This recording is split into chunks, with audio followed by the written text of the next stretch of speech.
This is where my outside wood stove comes into the house. These lines run up and feed my heat exchangers. As you can see, they started leaking for some reason. So this is going to need addressed. It's running down along this wall here and down into this drain. So it's not like my cellar's going to fill up with water, but I need to get this fixed. We've been having some thunderstorms this afternoon, and I haven't really noticed that leak until today, but I suspect this might have been leaking for a little while. And I think the problem lies right here. You can see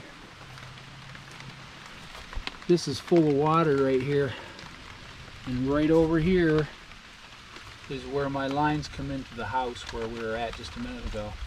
I'm going to have to move this hosta, and I'm going to have to get in here and dig this up. This water was worse earlier. Stay tuned. We're going to fix this puppy.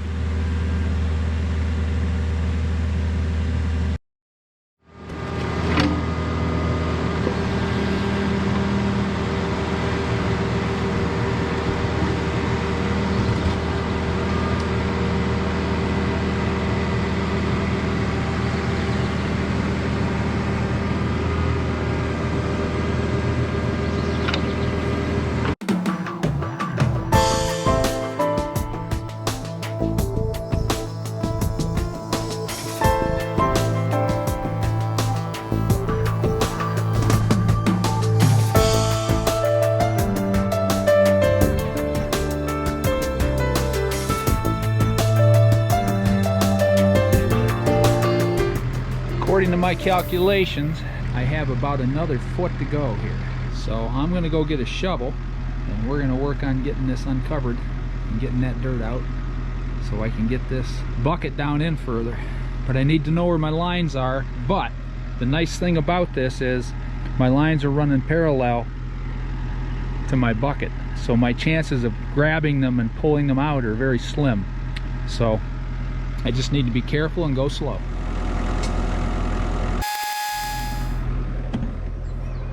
The mighty Tillerman is here to help. Right, buddy? You're a good boy, yes you are. You're my little buddy. Yes you are. Yeah, you got work to do, big guy. How you doing today? Doing good? Good. Knock it off.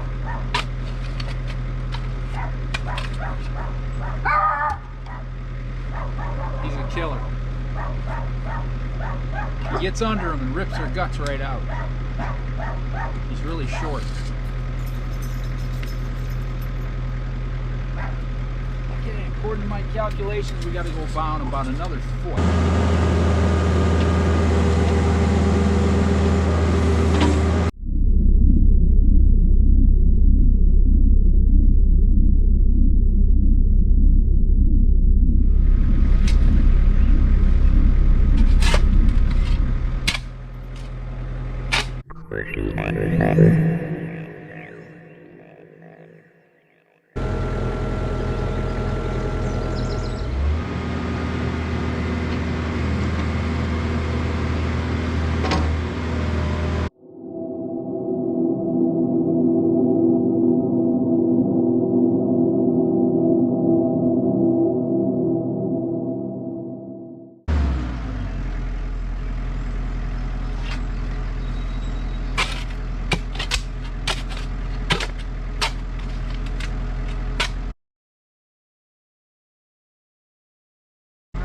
See him, so I got to get this little bit here out.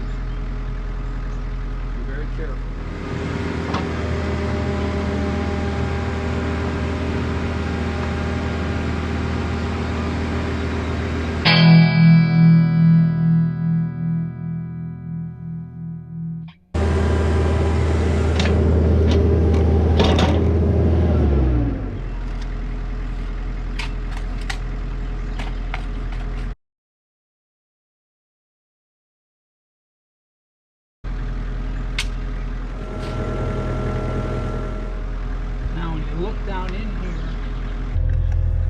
can see right here, this is an electric line that's no longer in service.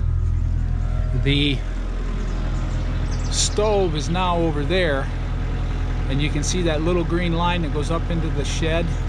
That's the electric that feeds it now.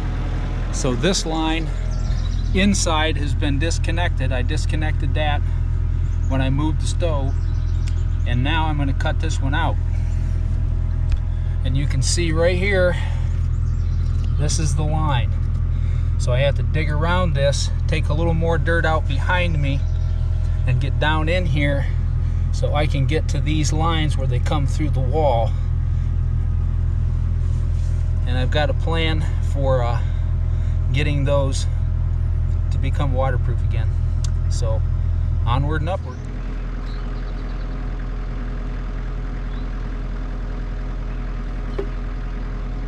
This is the wire that used to run out and power my stove. This wire is now been disconnected in the house, and it no longer does that. So I just got to get that out of the way so I can dig down in here and get to my line. I've got to do a little bit more with the excavator.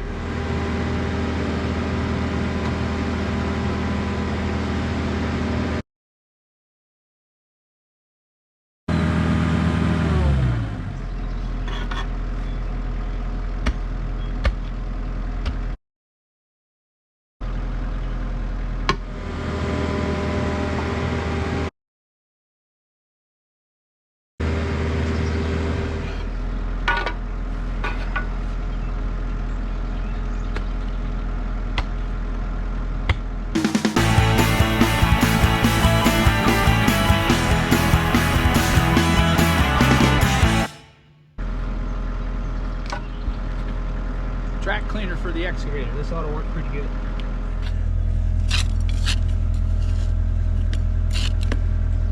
It's right in here that it's leaking.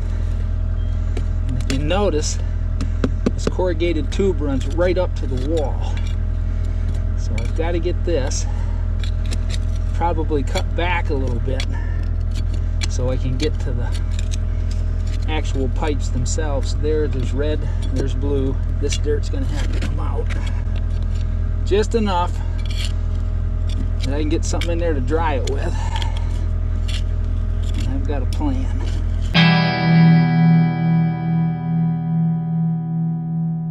Now, this is corrugated pipe, and it's got foam.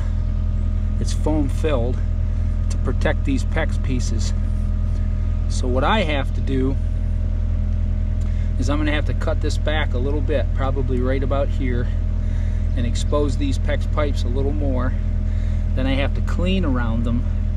Then I have to dry them out, probably with a hairdryer. And I've got a product that I can put around these once I get that done that's going to seal them up and they'll never leak again. Next point is to cut this back. So I need to go get an X-Acto knife and start working on that.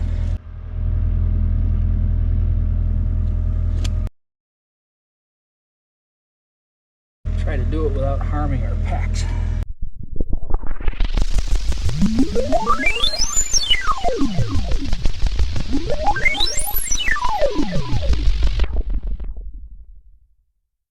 Now the next order of business is to cut this back and expose these pipes and get all this stuff out from around them.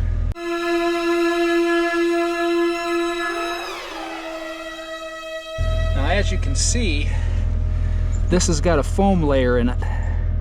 The new stuff I bought when I moved the stove is totally foam. They put the PEX pipe through this, and then they shoot foam right through it.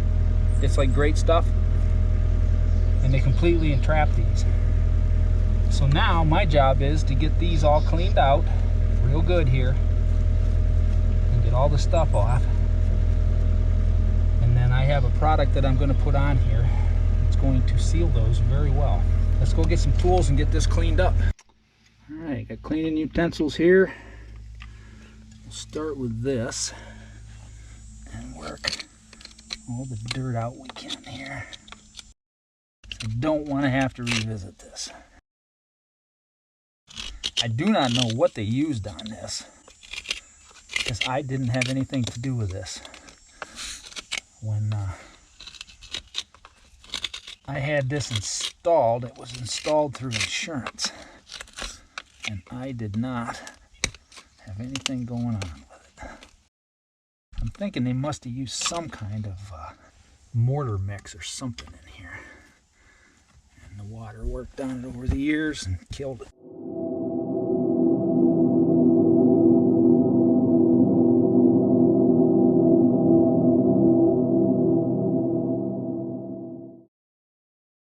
Right there is where the wire went through, so we got to get that cleaned up. Even though that's dead now, there's probably still is a hole there where that went through. I don't know why they didn't put it through PEX, but they obviously didn't.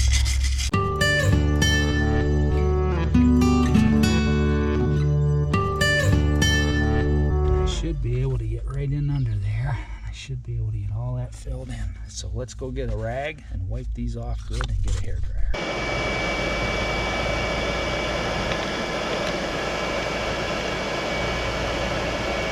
Dry, baby, dry. Drying it out. That's exactly what we need to do. We'll let that run for a while, get that completely dry, and then we'll put our stuff on there. Yippee skippy. This is completely dry now here from the hairdryer running on it. So now I'm going to use this stuff. It's called goop, and it's a marine goop. This stuff is amazing. It will work in wet areas. So let's do that. Kind of dry here and flaky, and get that off.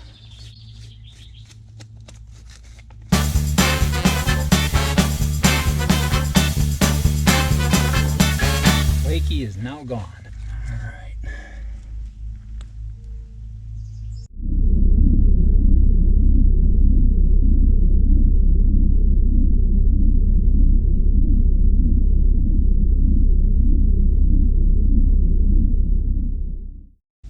And this is part of my plan. I have a secondary that I'm going to use too. In order to speed up this process, instead of letting it set for 24 hours, I'm going to put my hairdryer back on it, and I'm going to see if I can get this set up within a couple hours. That way I can get this job done today.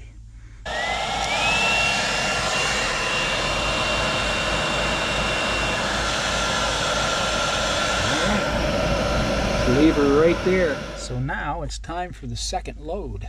Kathy, she used her hairdryer? Yes, she did.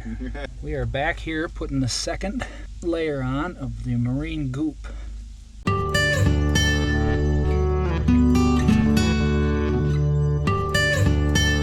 And this stuff should actually work by itself. But I've got some other secondary plans for this. So we're going to reset up the hairdryer, and we'll dry this.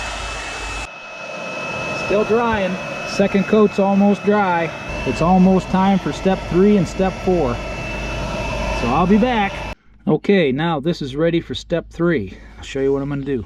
Step 3 is rubberized undercoating. We'll get this shook up, and then we'll spray it on.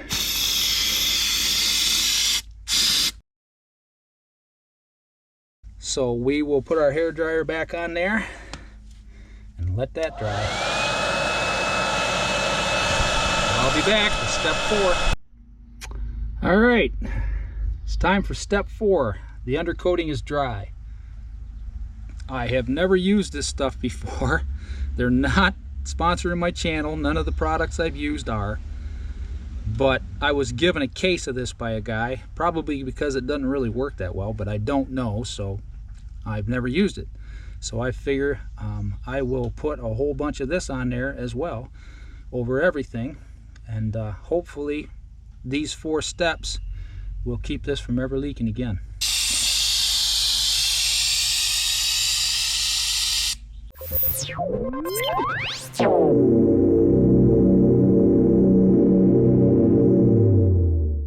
All right, now we'll start up our hair dryer again and we'll dry this off, and hopefully that will hold. And once this is dry, it's time for me to fill the hole. So let's do that.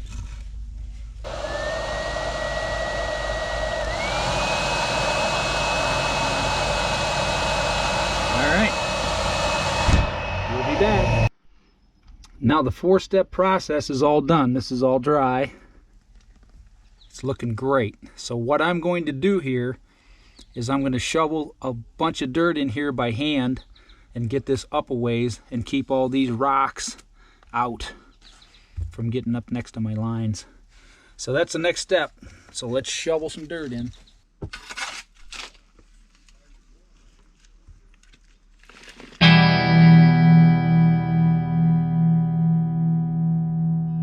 Bricks and rocks. I'll put those out here, away from the lines. Perfect.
because my GoPro quit working.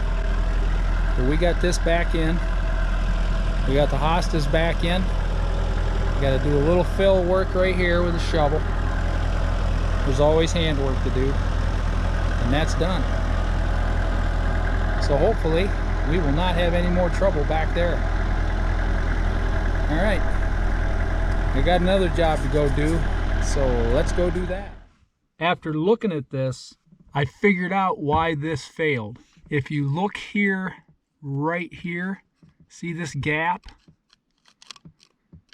The contractor, when they put this pipe in, patched it from the inside or sealed it from the inside.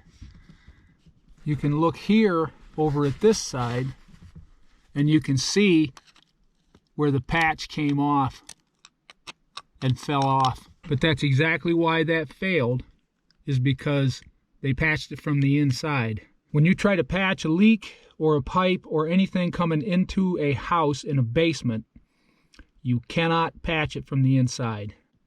If you try to stop the leak from the inside, you're doomed to fail. The only way you can fix it is to go do what I did in this video and go outside and dig down along your wall and fix it from the outside. Stop the hydraulic action there. If you don't, if you try to patch it from the inside, it will fail. And this failed. I don't know, maybe this lasted 10 years, but it failed. If they would have patched it from the outside as I did and did it right, it would have lasted forever. So remember that when you're patching a basement wall, just do the extra work and dig it down from the outside and fix it on the outside. You'll never be sorry. Now it's been about 3 months since I did that repair job outside on where my wood stove lines come through here. It's been kind of dry, so I really haven't been able to get like a super good deal with it. Just recently we've had some good heavy rain, and this is totally dry in here. There's no leaks. So I'm very happy with this. That 4-part process that I worked on worked really well.